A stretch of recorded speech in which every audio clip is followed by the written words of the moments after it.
Welcome my dear students. मैं हूं मुदिता और आप सभी का स्वागत है मुदिता आईएएस वॉरियर्स में। गाइज, आज हम लोग क्लास 9 की वर्कशीट नंबर 55 डिस्कस करने वाले हैं। ये वर्कशीट 13 नवंबर 2020 के लिए है। दैट मीन छोटी दिवाली को आपको ये वर्कशीट करनी है। सो आज हम स्टार्ट करेंगे। हमारा जो ग्रेविटेशन वाला चैप्टर था उसमें एक न्यू टॉपिक जिसका नाम है फ्री फॉल। ओके, तो फ्री फॉल पढ़ने वाले हैं हम। आपने कई बार सुना होगा फ्री फॉल, कोई गिर जाता है, फ्री फॉल हो गया। तो फ्री फॉल क्या होता है अकॉर्डिंग टू साइंस, उसे हम समझेंगे। आई होप आप सबने ग्रेविटेशन का पहला चैप्टर, इस चैप्टर का जो पहला वीडियो था वो देख लिया होगा। That mean worksheet number 54। अगर आपने वर्कशीट 54 ग्रेविटेशन का मेरा नहीं देखा है तो प्लीज़ उसे देख लो, क्योंकि वहाँ पे मैंने इसका इंट्रो अच्छे से एक्सप्लेन किया है, तो आपको चीज़ें समझ में आएंगी। ठीक है। और अगर अभी तक आपने चैनल को सब्सक्राइब नहीं किया है तो आप चैनल को सब्सक्राइब भी कर लो और लाइक और शेयर भी, क्योंकि आपको सारे वीडियो का नोटिफिकेशन मिलता रहे। तो ज्ञान आ गए हैं, जिज्ञासा भी आ चुकी हैं। ज्ञान क्वेश्चन कर रहे हैं। जिज्ञासा दीदी, how do the objects throne upward fall on the earth surface? कि जिज्ञासा दीदी, how do objects throne upward fall earth surface? अगर हम किसी ऑब्जेक्ट को अपवर्ड फॉल करते हैं तो वो सरफेस पे, अर्थ की सरफेस पे कैसे गिरता है? आप भी इस चीज़ को करके देख सकते हैं और सोच सकते हैं कि अगर आप किसी भी चीज़ को ऊपर भी उछालते हैं, जैसे ये उछाल रही है लड़की, आप कोई चीज़ को ऊपर भी उछालते हैं तो वो फिर डाउनवर्ड आके नीचे ही गिरता है। और हमने पिछली वर्कशीट में पढ़ा था कि अगर आप कोई चीज़ नीचे फॉल करते हैं, जैसे पेड़ से सेब गिर रहा है, फल गिर रहे हैं, आपके हाथ से कोई चीज़ छूट जाती है तो वो ऑलरेडी नीचे ही गिरती है। पर अगर आप ऊपर की तरफ भी कोई चीज़ उछालते हो तो वो भी एक पैराबोला बना के नीचे की ओर क्यों गिरता है? तो इसका रिप्लाई क्या है? ज्ञान, any object thrown upward reaches a certain height and then start falling down.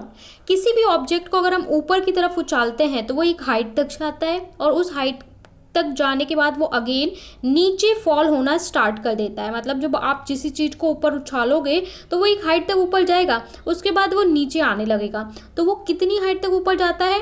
जितना आपने फोर्स लगाया उस पर, जितनी ज़्यादा एनर्जी से फेंका उतना थोड़ा ऊपर तक जाएगा, उसके बाद वो नीचे ही फॉल होगा। When an object falls towards Earth's surface under the influence of gravity force of Earth alone, then its motion is named as free fall. जब भी कोई ऑब्जेक्ट आप ऊपर फॉल करते हो और अर्थ की सरफेस पे वो due to influence of gravity, gravitational force की वजह से वो अपने आप नीचे की ओर आने लगता है। ठीक है, बिना कुछ फोर्स किए, बिना कोई पुश किए, तो वो क्या कहलाता है? Free fall. जैसे आपने बॉल ऊपर की तरफ फेंकी, वो ऊपर गई, then again start going to downward, तो ये क्या है? फ्री फॉल है। During the free fall the direction of motion remains the same but the velocity of object increases at the constant rate. जब भी फ्री फॉल होता है तो क्या होता है? डायरेक्शन तो सेम ही रहती है, जिधर आपने उछाला है डायरेक्शन सेम रहती है, लेकिन उसकी वेलोसिटी चेंज हो जाती है। वेलोसिटी क्या होता है? इंक्रीज होने लगती है। And any change in velocity involves any change in velocity involves acceleration. कभी भी वेलोसिटी में अगर चेंज होगा तो वो क्या होता है? एसिलरेशन होता है। हमने एसिलरेशन के बारे में, वेलोसिटी के बारे में, स्पीड के बारे में मोशन वाले चैप्टर में डिटेल में पढ़ा हुआ है, आप सभी को याद होगा। तो एसिलरेशन, जब भी velocity, rate of change of velocity is what? This is acceleration. तो जब भी वेलोसिटी में चेंज आएगा तो एसिलरेशन होगा, और वो acceleration, the acceleration during the free fall is called acceleration due to gravity. जब भी एसिलरेशन चेंज होता है फ्री फॉल के दौरान तो उसे हम एसिलरेशन ड्यू टू ग्रेविटी कहते हैं। अरे भाई, साधारण भाषा में आपको बताऊं कि आपने एक बॉल ली, उसको ऊपर उछाला, वो सर्टेन हाइट तक ऊपर जाएगा, उसके बाद नीचे आने लगेगा।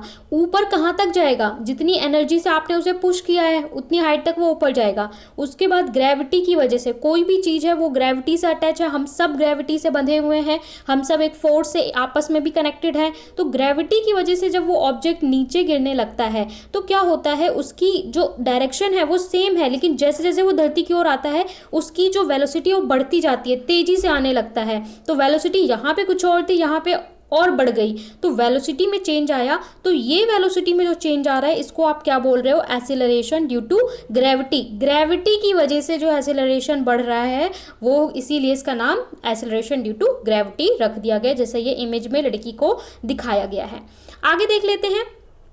आगे आपको एक टॉपिक दिया हुआ है, ये आपको अर्थ दिखाई हुई है। अर्थ को ज़्यादातर हम स्फीयर, एक गेंद की तरह बनाते हैं और प्लैनेट्स को भी एक गेंद की तरह। ये ओ बनाया गया है कि जो हमारी अर्थ है उसका सेंटर क्या है, ओ, केंद्र बिंदु क्या है, ओ, ठीक है। एक आपको ये लाइन दिखाई गई है, एक ये दिखाई गई है। आरपी, आरपी का मतलब है रेडियस टू पोल्स। हमारा जो अर्थ है उसके 2 पोल्स हैं, ठीक है। आप ज्योग्राफी में पढ़ते हो north pole and the south pole, तो ये इसके क्या है, पोल्स हैं। तो सेंटर से पोल का जो डिस्टेंस है उसे हम क्या बोल रहे हैं, आरपी, रेडियस ऑफ पोल। और इसके अलावा ये क्या है, इक्वेटर, जहाँ से ये डिवाइड हो रही है इक्वेटर, तो इसको हम क्या बोल रहे हैं, आर ई। पोल और इक्वेटर को, रेडियस को आपको दिखाया गया है। अब आपको बोल रहे हैं as the earth is not a perfect sphere. अगर हम बात करें स्फेयर, तो कंप्लीटली स्फेयर, हमारी जो अर्थ है वो कंप्लीट स्फेयर नहीं है। It's radius r increases from pole. इसका जो रेडियस है वो पोल्स पे बढ़ जाता है। अगर हम पोल्स पे बात करें तो यहाँ वाला रेडियस जो है वो ज़्यादा होता है, ठीक है, इक्वेटर से। पी वाला रेडियस ज़्यादा होता है इक्वेटर से। As a result, the value of G become greater than at the pole than equator। तो क्योंकि जो रेडियस होता है P का वो बढ़ जाता है, इसलिए ग्रेविटी भी पोल्स पे, यहाँ पे ग्रेविटी ज़्यादा होती है और इक्वेटर पे ग्रेविटी कम होती है। तो अगर आपसे कोई पूछे कि ग्रेविटी कहाँ ज़्यादा होती है, ग्रेविटेशनल फोर्स कहाँ ज़्यादा पे होता है, पोल्स पे या इक्वेटर पे, तो आप बोलेंगे पोल्स पे। क्यों ज़्यादा होता है, क्योंकि जो रेडियस होता है, because earth is not a perfect sphere, radius जो है पोल्स पे वो बढ़ जाता है, इसलिए वहाँ पे ग्रेविटी की वैल्यू भी बढ़ जाती है। इसके बाद हमारा एक फॉर्मूला है, equation for acceleration due to gravity of earth. जो एक्सेलरेशन की हमारी वैल्यू आती है ड्यू टू ग्रेविटी, तो उस ग्रेविटी की क्या वैल्यू होती है उसका कैलकुलेशन हम करेंगे एक डेरिवेशन की तरह। डेरिवेशन की तरह क्या फॉर्मूला कैसे बना है उस चीज़ को समझेंगे हम। सबसे पहले let mass of earth be M. हमने मान लिया कि जो हमारी अर्थ है, ठीक है, ये हमारी अर्थ है, इसका जो मास है वो क्या है, एम है, ठीक है। And the mass of object be M.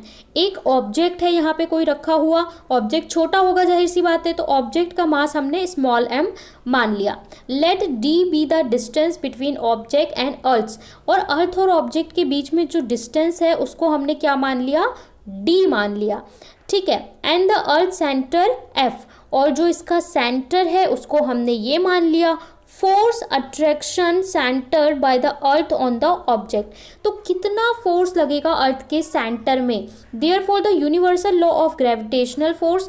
हमने जो लास्ट वर्कशीट थी 54 में पढ़ा था कि जो फोर्स लगता है किसी भी 2 ऑब्जेक्ट के बीच में, ग्रेविटेशनल फोर्स, उसको हम एफ से दिखाते हैं, उसकी वैल्यू क्या होती है, जी m into m upon में d square, where m is the mass of 2 bodies and d is the distance between them।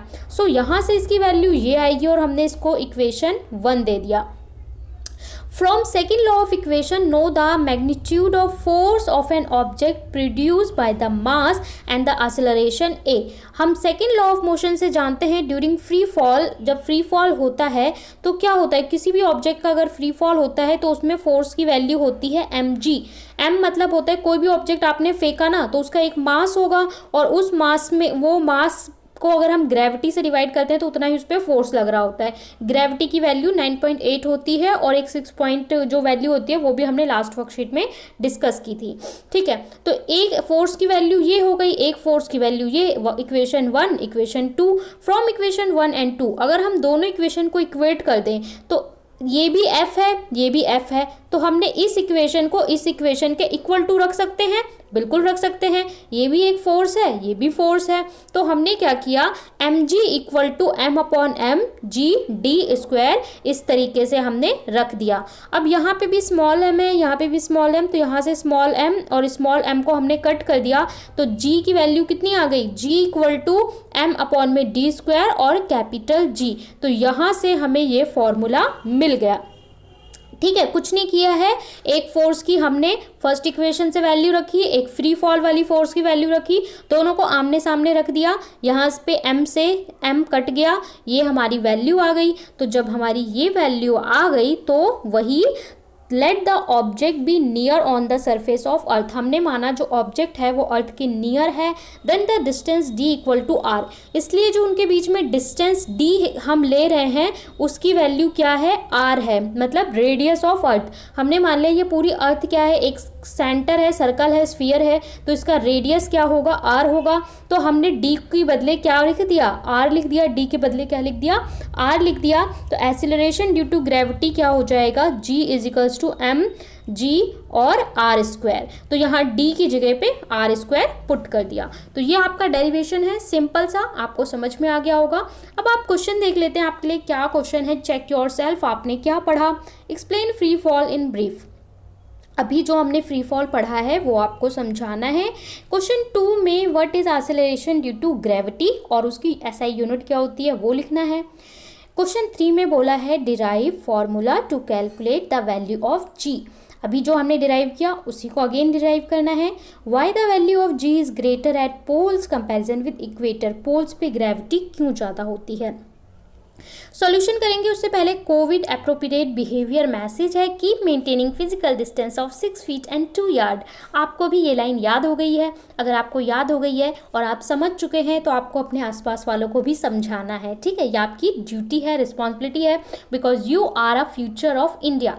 आप सभी भारत का भविष्य हैं, क्योंकि आप सभी यंग स्टूडेंट्स हैं, बच्चे हैं, और जो कल होगा वो आपकी ही वजह से होगा। चलिए क्वेश्चन आंसर देख लेते हैं। Explain free fall in brief.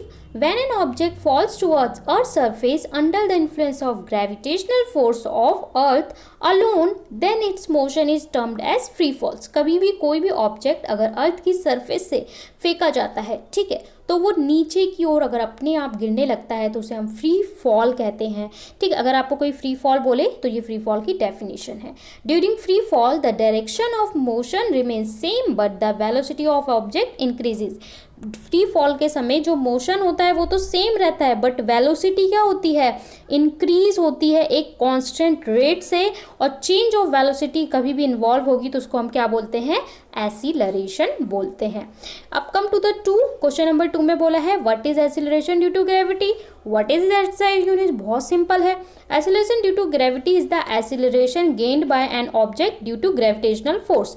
जब भी ग्रेविटेशनल फोर्स की वजह से एक्सेलरेशन इंक्रीज होता है, चेंज होता है, तो उसे एक्सेलरेशन ड्यू टू ग्रेविटी कहते हैं।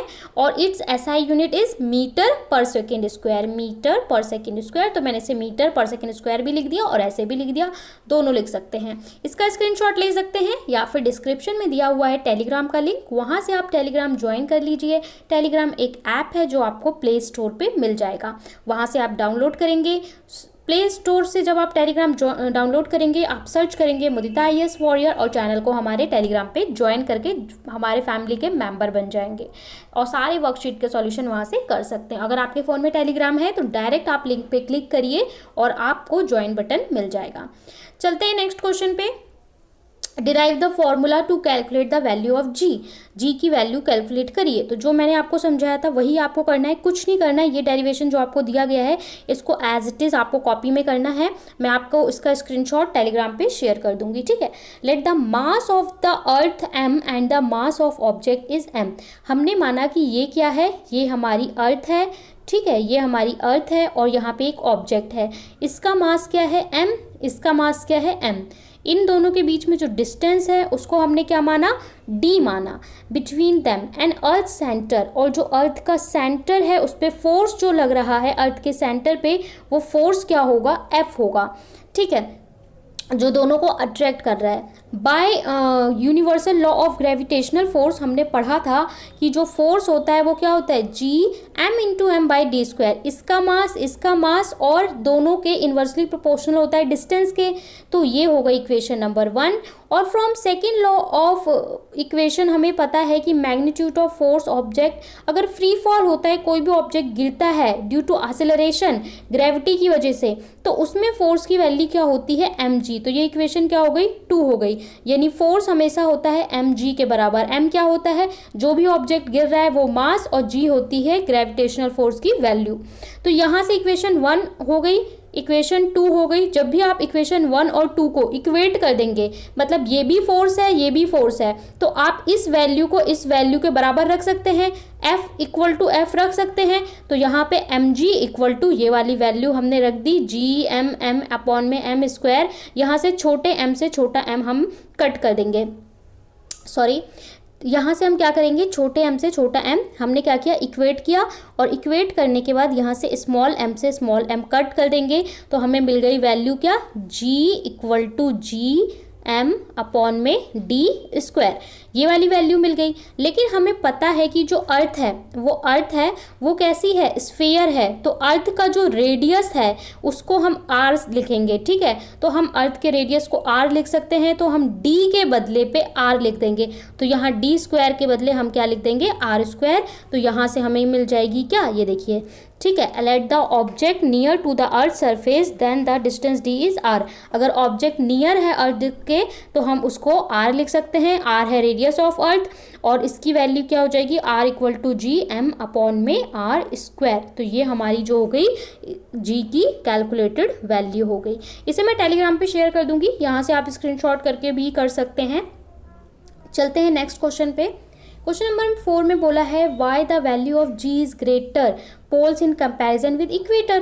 पोल पे वैल्यू क्यों ज़्यादा होती है, तो हमने पढ़ा था अभी, as the earth is not perfect sphere. जो हमारी अर्थ है वो आपको देखने में तो पूरी कंप्लीट स्फेयर लगती है, पर वो होती नहीं है। जो इसका रेडियस है वो ये पोल्स होते हैं, ठीक है, नॉर्थ पोल साउथ पोल। तो यहाँ पे पोल्स पे जो रेडियस होता है rp हो जाता है, वो re से ज़्यादा हो जाता है। rp is greater than re, radius of pole radius of equator. तो हमारा क्या है कि इसका रेडियस है वो ज़्यादा होता है, increase at poles of equator. As a result the value of g become greater at poles than at equator. तो पोल्स पे ग्रेविटी की वैल्यू ज़्यादा होती है देन इक्वेटर। इसका भी स्क्रीनशॉट ले सकते हैं। यहाँ पे हमने वर्कशीट नंबर 55 सॉल्व कर ली है। आई होप आपको समझ में आया होगा, मज़ा आया होगा। आज आपको ये क्वेश्चन बताना है कि जो हमारा लॉ है, लॉ ऑफ ग्रेविटी, ठीक है, ये किस साइंटिस्ट ने दिया था, उन साइंटिस्ट का नाम बताना है। अगर आपने पिछली वर्कशीट देखी है तो आप बहुत इजीली उन साइंटिस्ट का नाम दे पाएंगे। आपको लाइक करना है, शेयर करना है और चैनल को सब्सक्राइब करना है। अगर अभी तक आपने चैनल को सब्सक्राइब नहीं किया है तो रेड बटन होता है, उसे क्लिक कर दीजिए। एक बेल आइकन होता है, बेल आइकन को प्रेस कर दीजिए। सारी ऑल नोटिफिकेशन के लिए क्लिक कर दीजिए, सारी वीडियो का नोटिफिकेशन आपको मिल जाएगा। और स्माइल करिए, अच्छे से फेस्टिवल को सेलिब्रेट कर दिए और साथ में थोड़ी थोड़ी पढ़ाई भी करते रहिए। मिलते हैं नेक्स्ट वर्कशीट में, तब तक अपना ध्यान रखिए।